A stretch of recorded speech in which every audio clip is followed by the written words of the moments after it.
Welcome to another terrific Tips for Business podcast. I'm Terry, your host, and today I have a new friend with me. I met Pat through my marketing coach, Nancy Matthews, in the WPN Sisterhood, which is the Women's Prosperity Network, for those of you that aren't familiar with it.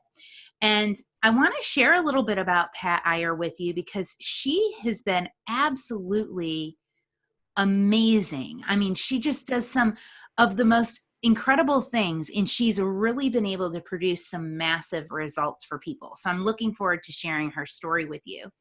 So she supports aspiring authors to finally write their first or next book through her online courses, editing, and even ghostwriting. How many of us small business owners out there or individuals have a story inside of us that we know someday we're going to write, but someday just hasn't come yet? We all probably know somebody, right? Well, Pat helps pull that information out so that you can finally get it written. She has written or edited over 800 chapters, books, case studies, articles, and online courses. Wow. This is like talking to somebody who's climbed Mount Everest. She's climbed Mount Everest. She knows exactly what path to take that's going to help you get through this book. If you think about your book being Mount Everest for a moment, for that analogy. She is the host of Writing to Get Business podcast, broadcast on the largest podcast network in the world. So you're going to want to connect with Miss Pat on her website, patiyer.com. She's a consultant, speaker, author, editor, and coach. And she, again, has written or edited over 800 chapters, books, case studies, articles, and online courses. And she really loves assisting people to help them share their story through her expertise in writing. And I just am so excited to have her here with us today because she's done some really cool things, written some really amazing stories, and helped other people write their stories. So join me in welcoming Miss Pat Iyer to the show. Welcome. Thanks for being here. Thank you. I appreciate that, Terry. And that mountain of books that you're describing is the closest I will ever get to Mount Everest. I can tell you that with great assurance. The idea of climbing up through the snow with a Sherpa is not in my future. Not your sense of adventure, huh? No, you can bet money on that one. You'll never see me there. Well, that is good to know. So next hiking adventure, don't invite Pat. Correct. No hiking up mountains. No. So what's with the passion for writing? Like where did this passion for words come from for you? I grew up in a family, and some of your listeners may relate to this, where it was very important that we spoke proper English. And if we didn't use a word correctly as children, we were corrected by our parents and sometimes by older siblings as well. And that taught me to be precise in my use of language. I found that I enjoyed writing. Then when I got into nursing school, I graduated, went back for a bachelor's, wrote more term papers, did more writing, and then I got into graduate school. And in the course of being in graduate school, we had a seminar class where a patient was brought in each week to be interviewed by a small group of students. One of the women that we interviewed was sitting in a wheelchair, and she described that her husband beat her so badly that he paralyzed her. It wasn't the first time that he hit her. I sat there and thought, why did she stay with him? Why didn't she just leave? She knew when he drank, he got violent. Why did she stay? So I decided to write my paper on the subject of battered wives, and I found the answer to that question is not as straightforward as you would think. That article got published by a nursing journal. My term paper was written, of course, for an academic focus, lots of references. And then my professor at the nursing school said to me, Pat, you ought to try approaching a publisher and getting this accepted as an article. She encouraged me. I don't think it ever would have occurred to me at that point to say I can take my term paper and turn it into an article. That got me started. That was published in 1980. So it all came from enjoying writing, but then having a key person who said to me, this material needs to go further than your term paper.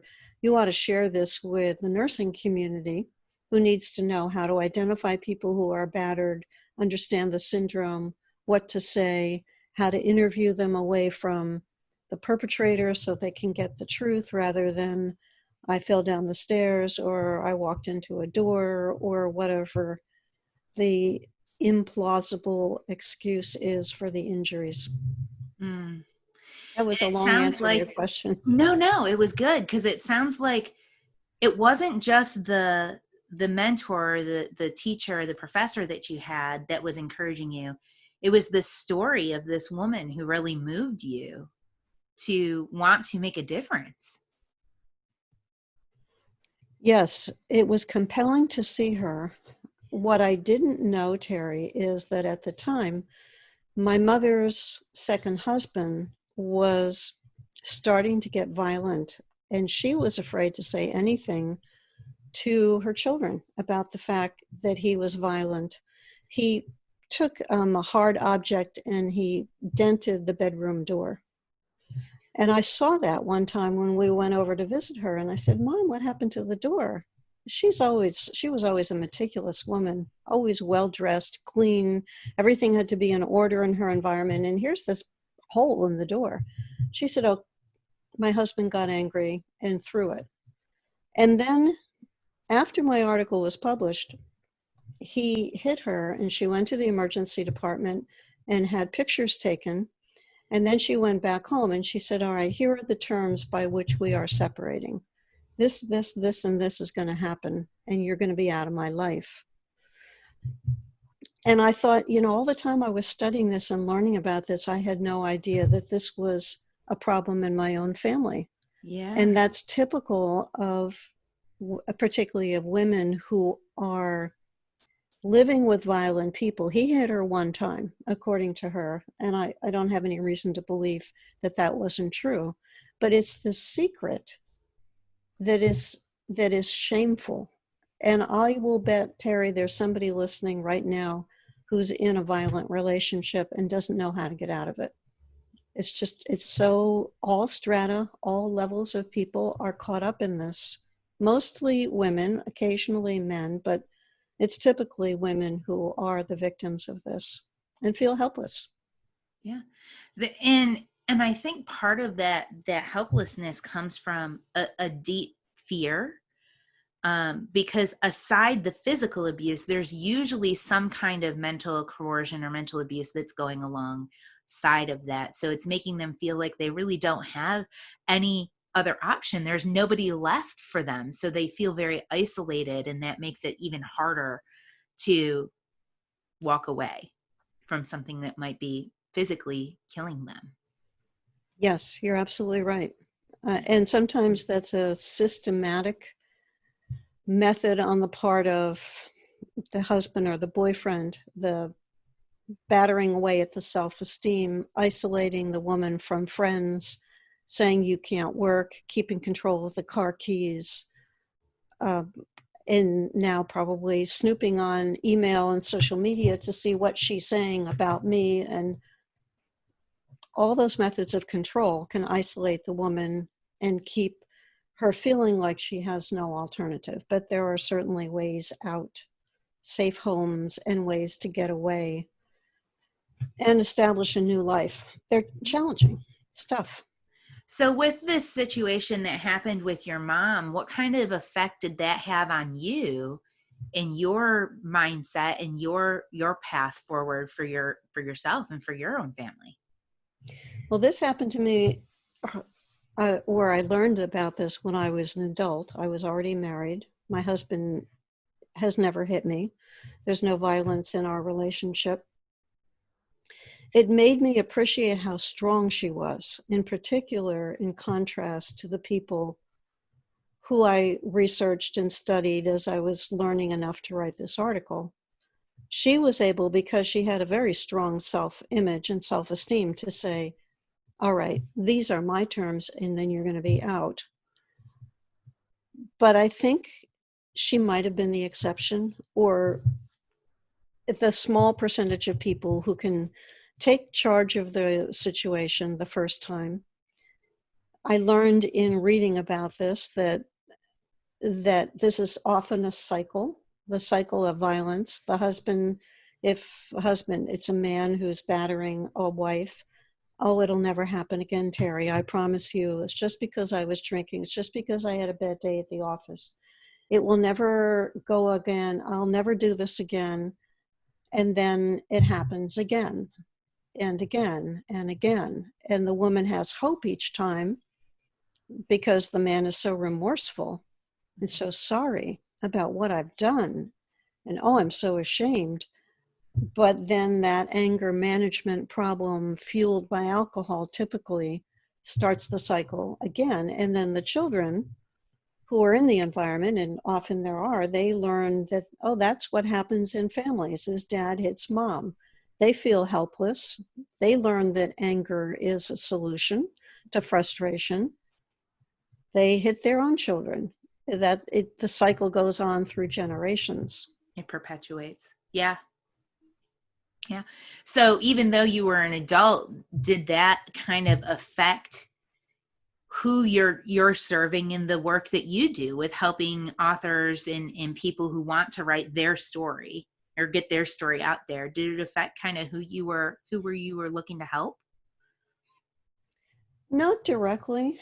What it did was it took me from the 0 to 1, from having never had an article published to having my first article. That's a steep hill to climb. You have to get through a lot of a learning curve of recognizing you have something to share, learning how you get an article published. Do you write a letter first? Do you send it in blind? What kind of revisions is the journal going to ask you to make? I published several more articles, and then I was teaching with 2 other people a topic for 3 hospitals in Trenton, New Jersey. We were all being asked as educators at our 3 separate hospitals to teach our nursing staff about a new concept in nursing called nursing diagnosis. They had the same request from their hospital administrations that I did. Please teach nurses this concept. So we decided to put our talents together and write a self-learning module. Each of us wrote a section of it, and then we pulled it together as one document, and then used it simultaneously in all 3 of our hospitals. Wow. And we thought, wow, too. We thought this is a great thing that we put together, and we cooperated. And instead of competing with each other, we ought to get this published. So we approached the major nursing publisher at that time and said, we've got this self-learning module. We think it would be a wonderful thing for your publisher to take on. The person in charge of new books said, this is a great self-learning module, but it needs to be fleshed out and turned into a book. We can't sell it this way. It's too skeletal. This is more like a workbook. We need a textbook. We said, that's too much work. We're not going to do that. So we approached a second publisher who said, wonderful self-learning module. Great, good information. It needs to be fleshed out and turned into a textbook. Then we can sell it in schools of nursing. Oh, gosh. We said, okay, we're listening. We're paying attention now. So that was how my first book in 1986 was published, was by the process of the 3 of us working together to fill out this workbook and turn it into, I think it was 7 chapters in the textbook. And it did very well. It was translated into Japanese. It was translated into the language of Indonesia, It's translated into Portuguese and Spanish. Wow. And that process, and it went on to 4 editions. So Oh, it wow. helped a lot of nurses in a lot of schools of nursing learn about this concept. That's so incredible. And I think the interesting thing is you didn't give up, right?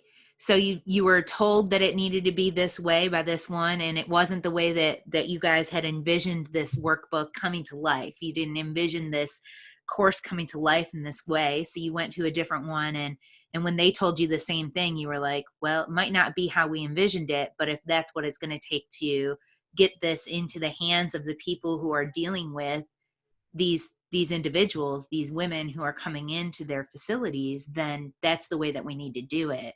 And so I think that's beautiful that you overcame that challenge and you put your heads together to figure out how are we going to dedicate the time necessary to actually flesh this thing out so that it can be a textbook. And that's an important point, Terry, is that when you decide that you want to write a book, it is something that you have to deliberately say, how is this going to fit in my life? What do I need to give up in order to do this? I gave up watching movies, for example, for a year. You sit there for an hour and a half, you're entertained, maybe you're relaxed, maybe you're challenged, you're excited, but I could use that time writing instead. One of my co-authors had a greater challenge because she was active in her professional association. She had a son who was in soccer.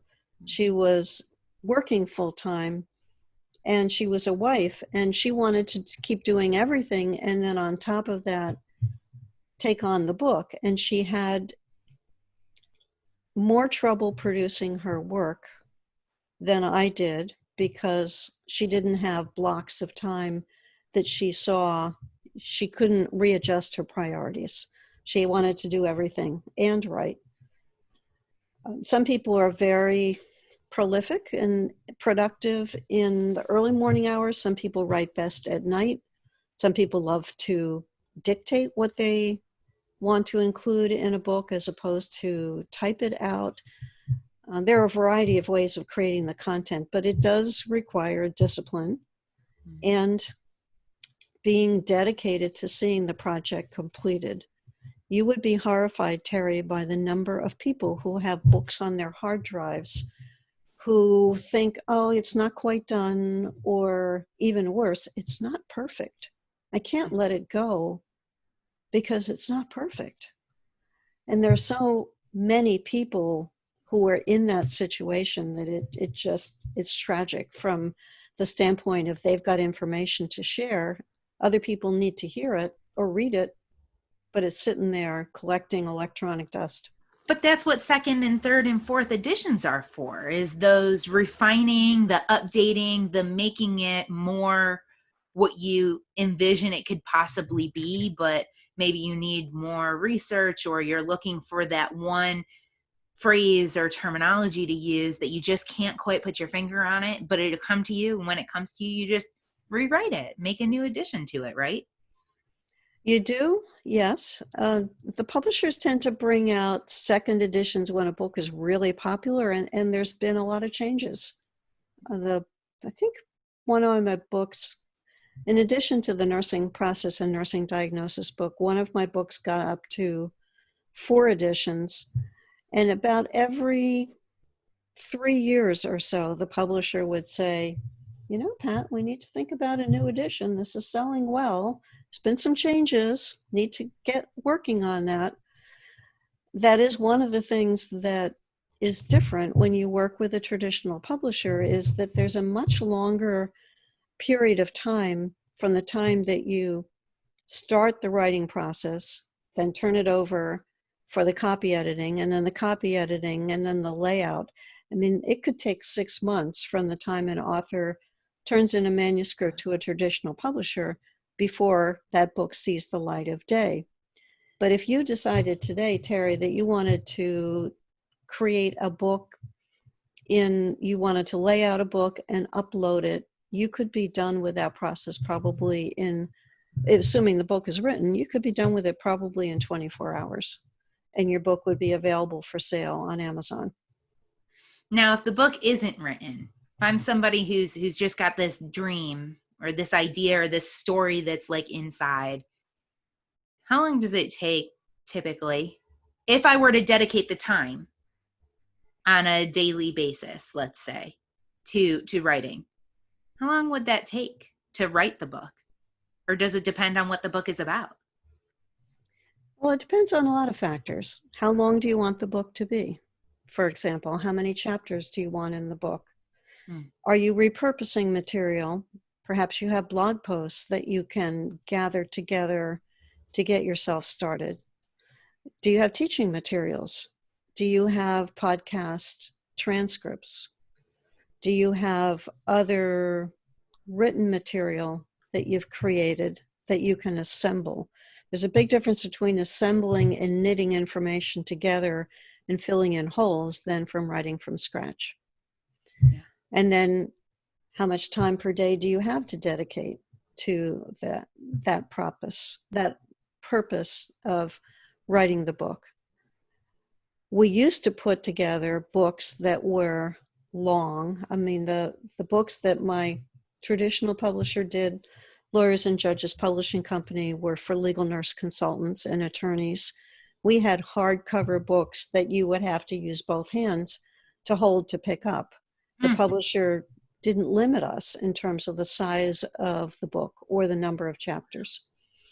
He said, put in as much information as you need to cover the subject.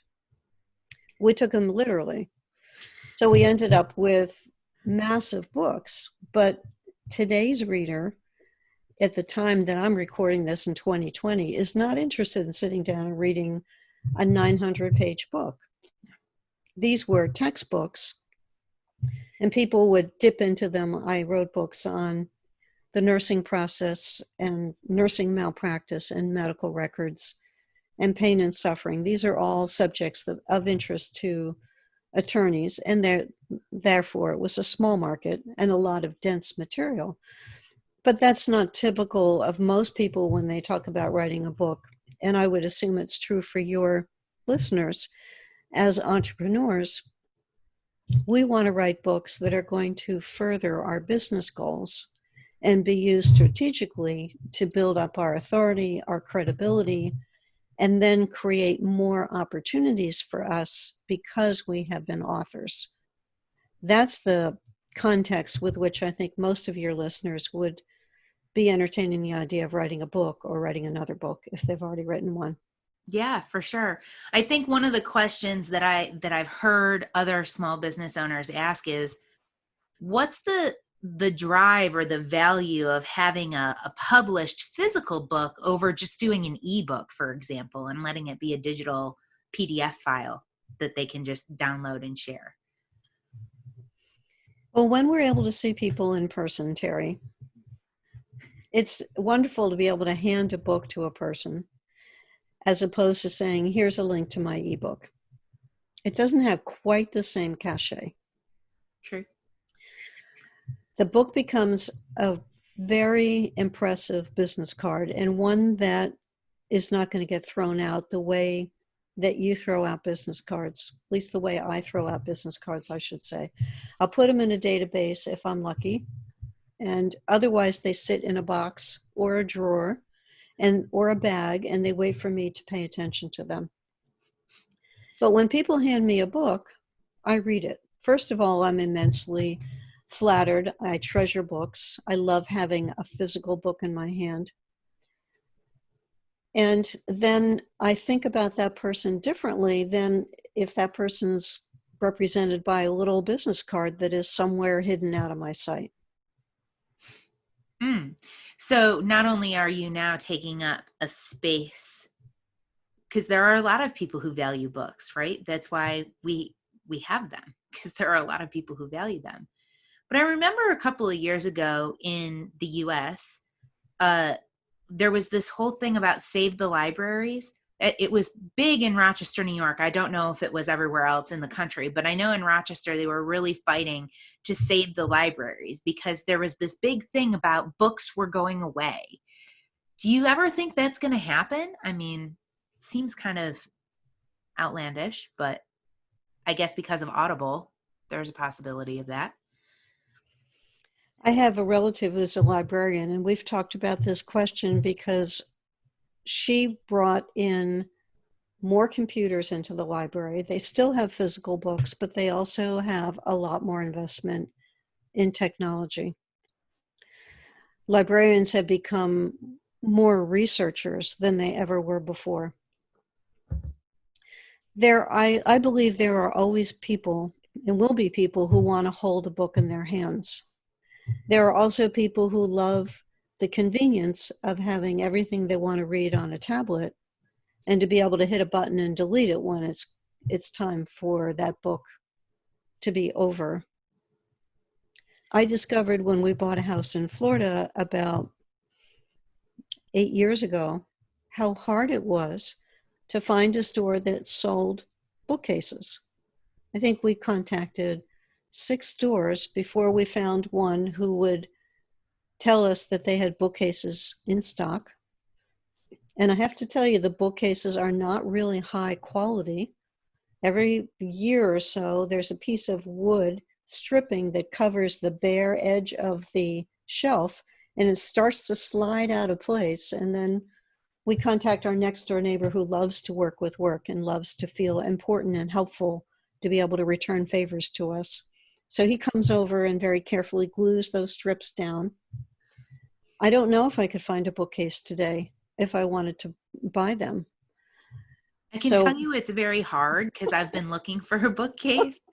I myself am also like you. I value books, and so I love having them. I have an extensive library, and I actually want to put my books where I can see them and touch them and just experience them more, because right now they're like in boxes, and that's not really where they're meant to be. They're meant to be on display. And it is really hard to find a bookcase that I want that kind of not only encompasses the personality of the space that these bookcases are going into, but also really helps to showcase the value of the books that's on them. And it's been a challenge. We've been looking for like 6 months now. We've been looking for bookcases. To the point that I finally got my husband a table saw, and I said, why don't you build us a bookcase? Just be done with this and just build one. That would certainly be easier, and then you can have it to the right dimensions and you can pick the quality of wood that you want. Exactly. Yeah. Yeah. Or you do what I did in my first college dorm when I was 21 years old. You may not remember, we took stacks of bricks and put on a shelf, and then another stack of bricks, and then another shelf, which works fine in a college dormitory, but does not work well for having something that is going to be more stable and durable. Yeah. Or something that's more showcase, kind of really highlighting the material that's on it. Yeah. Right. Exactly. Yeah. It's also hard to keep books upright when there's nothing that is a vertical piece as opposed to just a horizontal plank. Right. True. So when it comes to publishing in today's world, when you're working with your authors who are writing these books, are you having them do an audio recording of them reading the material once it's like at a point where it's ready to be published? Are you having them read it audibly as well? I have not recommended that. I had an experience with a man who I hired. I decided to do an audio version of one of my books. The first time I ever hired somebody, and the first time I ever considered doing an audible version. And I hired a man through the ACX website, which is Amazon's version of the Audible books. And he had a wonderful voice. I had probably 150 people who wanted to read my book, which was on writing tips. It was not pornographic, which encouraged a larger audience. Apparently, there are some people who won't read dirty books. There was nothing offensive about it. There was no swear words either. So that made it attractive. It was nice, clean information on how we improve your writing style. And I picked him because I liked his voice. He recorded the book, and then he didn't do it technically right. There were too long of gaps at the beginning and the end of each of the audio files. There was also too much noise level in the background, and it needed to be brought down. So I went back to him. He recorded this book in August. I went back to him and said, this has been rejected by ACX. It doesn't meet their quality standards. These need to be adjusted. At the same time, I went back to him. He was ill. He was in the hospital. He wasn't responding. He started responding. He said, I don't know why you're telling me about these problems. I thought it was all right to begin with. Finally, by December, he had fixed the problems, which were ones that you could do with software. He didn't have to re-record it. He had to shorten up the seconds at the beginning of the file and shorten up the seconds at the end and adjust the noise level. And maybe he had never had to do that before. But I found the whole process to be very frustrating. And I don't know, based on that experience, that I would recommend one of my authors go through that process unless there was a real compelling reason to have an audiobook. I think what happens more commonly is that you have a print copy of a book and then you create a Kindle version of the same book and sell both of them simultaneously. Sure. I have debated, quite honestly, about whether I've wanted to do that. And the Audible book is also a Kindle book, which is also a physical book. So I've got it on all three formats. Yeah. But I was concerned that my Kindle book priced at 1/4 of the price of the physical book would end up competing with my physical book. And people would say, well, why should I spend $20? I can get the Kindle for $4.99 or whatever it's priced at. Am I competing with myself or shooting myself in the foot by having a Kindle version? Some people I've talked to about this question have said, no, they're two different audiences, or people want both the Kindle and the paperback, or you bring out the paperback first, you sell that for a while, 6 months later, you bring out the Kindle version, then it gives you another chance to promote your book. Mm-hmm. I don't know what is the best approach. I've had experience with one book total on the subject, so I'm not an expert on that subject. Fair enough.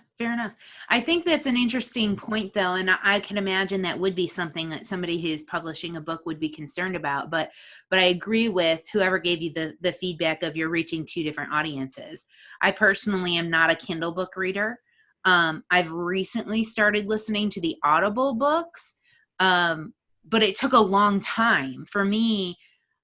I needed to read the physical book to absorb the information, because it forced me to be present here and paying attention to what I was reading, as opposed to being distracted by everything else going on, listening. Because if you're just listening, it's easy to get distracted by something happening in front of your face.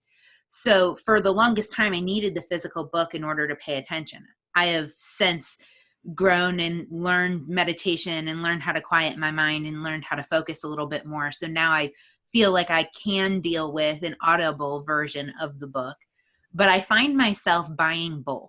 I find myself buying the audible version and the physical version. So that way, if I'm listening to the audio version and I feel myself getting distracted, I can pick up the book and go right to what we're talking about and follow along. And now I'm hearing it and physically reading it, and it's going to capture my attention more.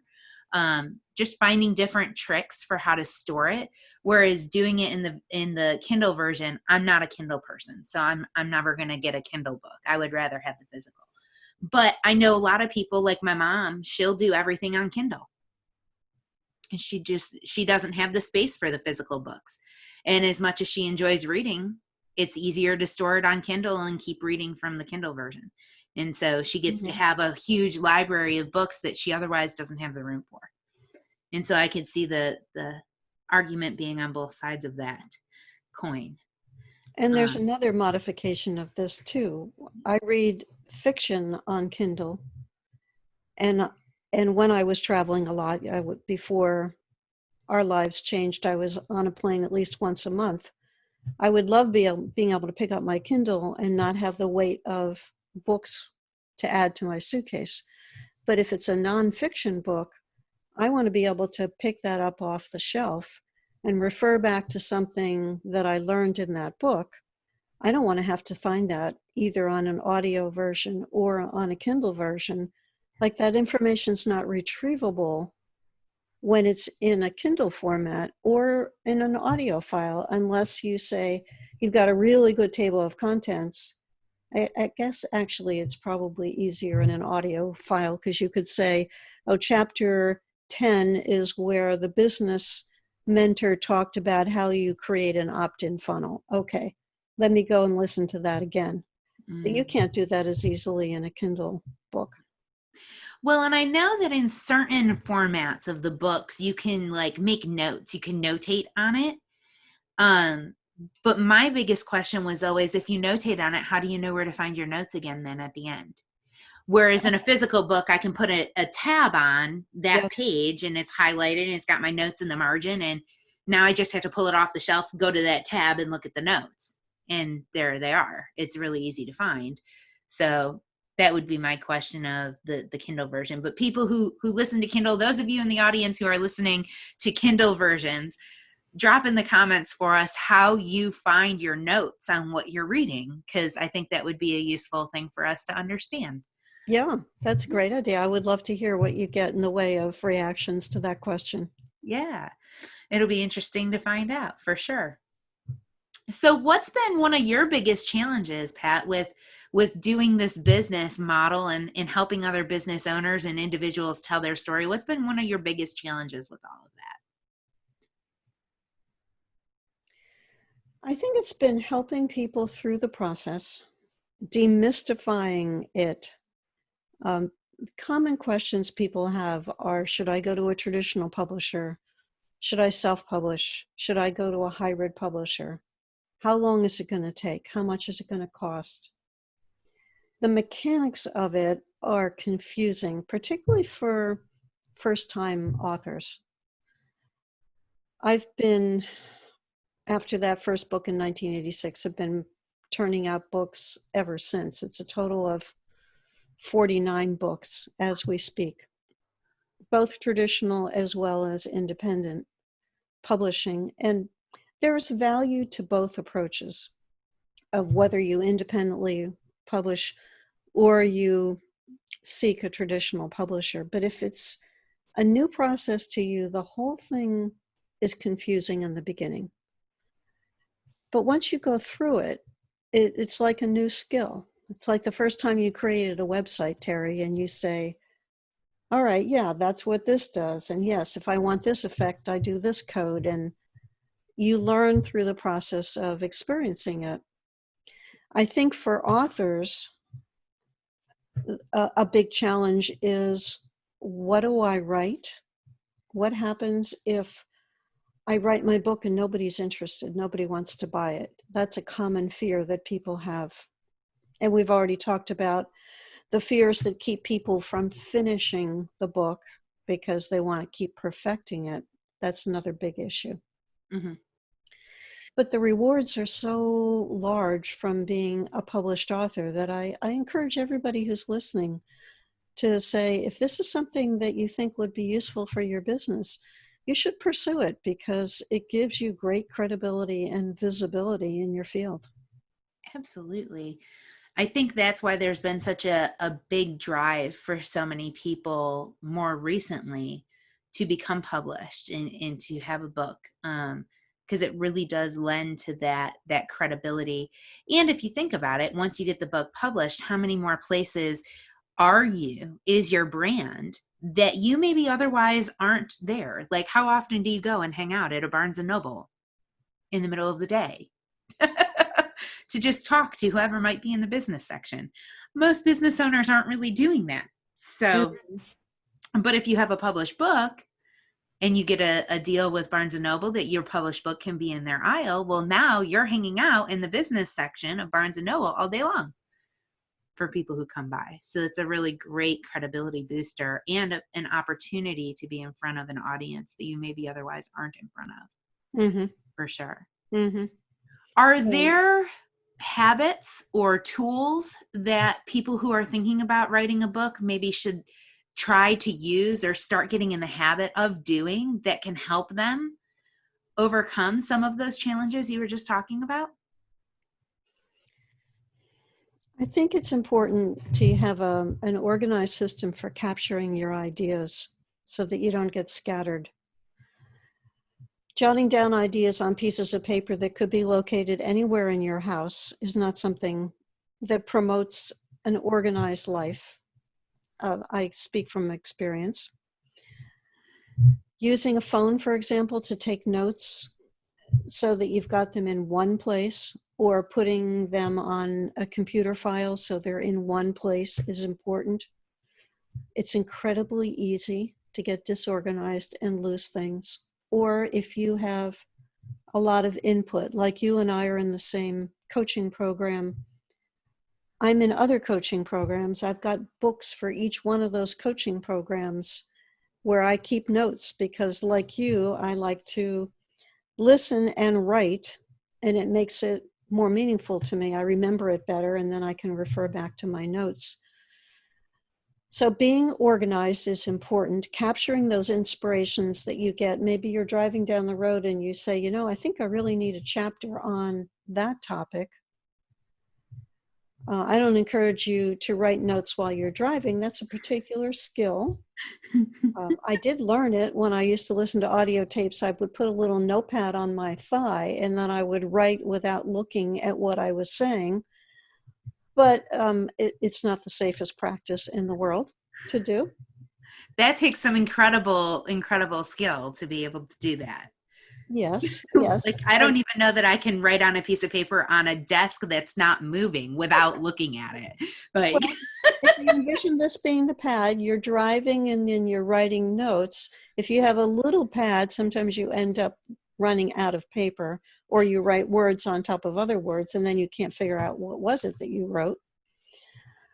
But that skill aside, which we're not recommending, using a voice dictation app when you reach your destination, just take a quick note, is another great way to do it.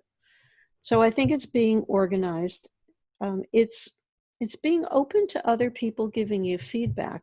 I really recommend that authors have a review team, a group of people who will be their beta readers is the more correct term, who will read the material when they finish a chapter and it's in as good a shape as they think they can get it, is to then have their beta reader give them feedback, tell them, hey, you're on the right track, or I think you missed this point, or, you made that point twice. That's very helpful to have beta readers. And ideally, they would be the people who would be buying your book to begin with, rather than your mom or your dad who will tell you, hey, Terry, what you wrote is perfect and doesn't need to have a thing changed because you're our daughter and we love you, as opposed to somebody who will be a little bit more critical.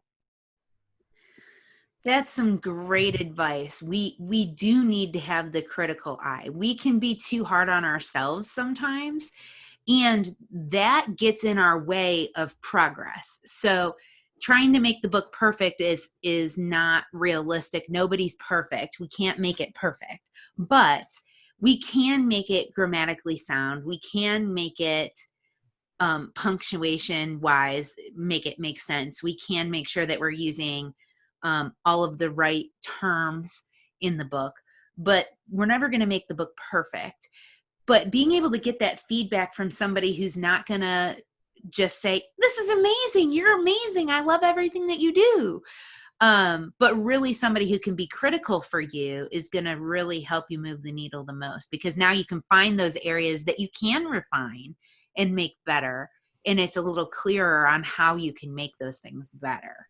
So that's such great advice. I think we need that in life in general, not just when we're writing books. We need to find some people who can You're right. who can give constructive feedback, right? Constructive criticism. That's what we all need. A mastermind group or an accountability group is wonderful for that. I have a Tuesday morning group and a Friday morning group, and we've been together for a couple of years. I ran a mastermind for speakers for 11 years. Having somebody who is a sounding board helps you because you lose your objectivity about what you write. It is so easy to read what you intended to write rather than what you actually wrote. And the other trap that authors get into is that we assume that because we understand the concept, that our reader will understand the concept without us having to do a lot of explanation. The term for this is the curse of knowledge. We believe that we have a knowledge that everybody else has, and therefore we don't have to make that translation. So our material is written at a level that quite honestly, we can lose our reader.